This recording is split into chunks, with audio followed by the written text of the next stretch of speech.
Attention, les témoignages présents dans cette vidéo peuvent choquer les personnes les plus impressionnables. N'oubliez pas, restez chez vous. Redditors. Quand est-ce que le Covid-19 est devenu sérieux pour vous? Lorsque j'ai repris le travail à l'hôpital après 9 jours de congé, et après avoir vu à quel point nous n'étions absolument pas préparés à faire face à ce qui allait arriver. Par exemple, 2 infirmières ont été autorisées à revenir au travail sans contrôle après avoir pris l'avion sur le retour à la suite d'une croisière, au début du mois de mars. Ils les ont toutes 2 mises en quarantaine, mais pas avant d'avoir reçu un appel de la compagnie de croisière indiquant qu'au moins 2 passagers avaient été testés positifs jusqu'à présent. Il y avait au moins 2 personnes, dans notre unité qui étaient confirmées à 99%, elles n'avaient tout simplement pas été testées, car aucune ne répondait aux critères de test dans le pays, avoir quitté le pays récemment, ou connaître directement quelqu'un qui l'avait fait. Et maintenant, je suis au milieu d'un autre congé de 9 jours, ayant ce qui ressemble à un rhume et une douleur à la poitrine après seulement 3 ou 4 jours de travail.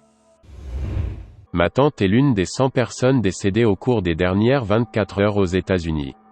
Elle était comme une mère pour moi en grandissant et j'ai l'impression que mon enfance vient de mourir avec elle. C'est le premier décès de ma vie qui me met face à la réalité de perdre quelqu'un qui m'est proche. Je comptais lui rendre visite il n'y a pas si longtemps, mais les inquiétudes croissantes concernant le coronavirus m'ont empêché de le faire parce qu'elle était déjà très malade. Ma nature prudente était vaine étant donné qu'elle en est décédée malgré tout. J'aurais pu la voir, mais je ne l'ai pas fait parce que je m'inquiétais pour quelque chose qui a eu lieu malgré tout. Ce matin, c'est devenu très réel pour moi. J'ai travaillé dans les enquêtes et la sécurité pendant 8 ans et on m'a toujours dit que nous ne pouvions jamais travailler à domicile. La raison en est que nous avons accès à des millions de données sensibles de personnes et qu'on ne voulait pas risquer qu'elles soient volées. Il y a 2 semaines, ils ont acheté des centaines d'ordinateurs portables et nous ont tous renvoyés chez nous pour travailler. Lundi dernier, quand une collègue a été diagnostiquée positive. Je travaille chez UPS, ce qui est jugé essentiel. Les 2 dernières semaines ont rivalisé avec la haute saison dans la quantité de travail quotidienne. Beaucoup de personnes âgées y travaillent car c'est un bon temps partiel et ils offrent une couverture maladie gratuite. Nous n'avons pas de masque. Aucun. Je n'ai vu aucun type de désinfectant dans aucun des domaines. Cela ne semble pas gêner la direction, et celle-ci s'est vue être offensée quand j'ai demandé quel était leur plan d'action, il y a quelques semaines, avant le diagnostic de ma collègue. Nous possédons une petite entreprise. Il y a 3 jours, le gouvernement nous a ordonné de fermer. Nous avons dû abandonner tous nos employés, y compris 3 personnes âgées, qui dépendaient de leur salaire pour leur survie. Nous avons quelques économies, mais pas assez, pour continuer à vivre, et à maintenir l'entreprise à flot. L'État ne nous offre pas assez d'aide. Nous sommes vraiment dans une situation difficile. Nos employés sont également dans le même bateau. Nous avons une employée de 30 ans qui n'a personne. Elle vit seule, et sera probablement expulsée, car son propriétaire est un connard. Sa situation est désespérée. C'est tellement triste et tellement fou. Tout notre travail acharné va se perdre en à peine 3 semaines. Quand en l'espace d'1 heure, la NBA a été annulée. Trump a interdit tous les voyages vers et depuis l'Europe. Tom Hanks a annoncé qu'il l'avait. Cela m'a fait dire « Oh oh ».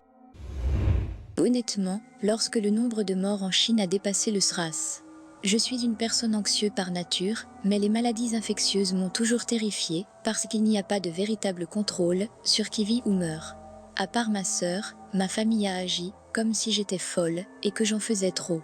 Quand j'ai dit à une amie que j'achetais un petit supplément à chaque fois que j'allais faire les courses, elle disait que j'étais ridicule. Elle est infirmière, et m'a récemment dit à quel point c'était réel pour elle maintenant. Lorsque l'Irlande a fermé les pubs peu avant la Saint-Patrick. Pendant la majeure partie des 7 derniers mois, j'ai traversé les États-Unis à vélo. J'étais dans le nord de l'Arizona lorsque le virus a vraiment commencé à se diffuser. Je suivais l'épidémie avec attention mais avais décidé de continuer mon parcours. C'était pire chez moi, dans le Wisconsin que dans les régions de l'Arizona où j'étais. Je suis jeune et généralement en bonne santé, sans aucune des conditions préexistantes qui rendent les gens particulièrement vulnérables au virus, alors j'ai pensé que je serais probablement tranquille. Lundi dernier, mon père, qui pensait vraiment que je devrais rentrer chez moi, m'a envoyé ce lien vers un article où un expert en pandémie a prédit que les aéroports et gares commenceraient à fermer dans 1 semaine ou 2, et que les villes ferment et empêchent les non-résidents d'y entrer. L'idée d'être au beau milieu du pays alors que les transports de ma ville allaient commencer à fermer alors que j'étais seul avec un simple vélo m'a effrayé. Ce soir-là, j'ai réservé un billet de train pour rentrer. Mardi, j'ai fait du vélo de Sedona à Flagstaff, et mercredi, j'étais dans le train. Ma famille est venue me chercher à Chicago jeudi soir et j'étais à la maison ce même soir. Quelques heures après avoir embarqué dans mon train, j'ai lu un article de presse disant qu'Amtrak réduisait son service à cause du virus. Et ce même après-midi, 3 employés d'une tour ATC à l'aéroport Midway de Chicago se sont révélés positifs.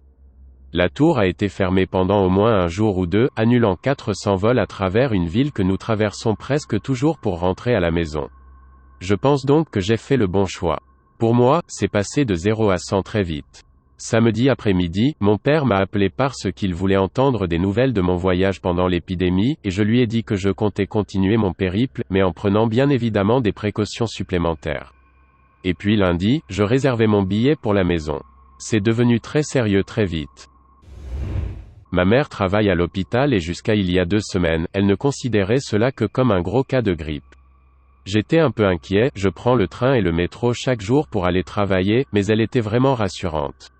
J'étais inquiet car c'est ma première pandémie d'adulte, j'avais seulement 16 ans lorsque le H1N1 s'est produit. Mercredi de la semaine précédente, elle m'a appelé. Dans son hôpital, 3 ailes avaient été fermées pour laisser des lits vacants afin d'anticiper les malades.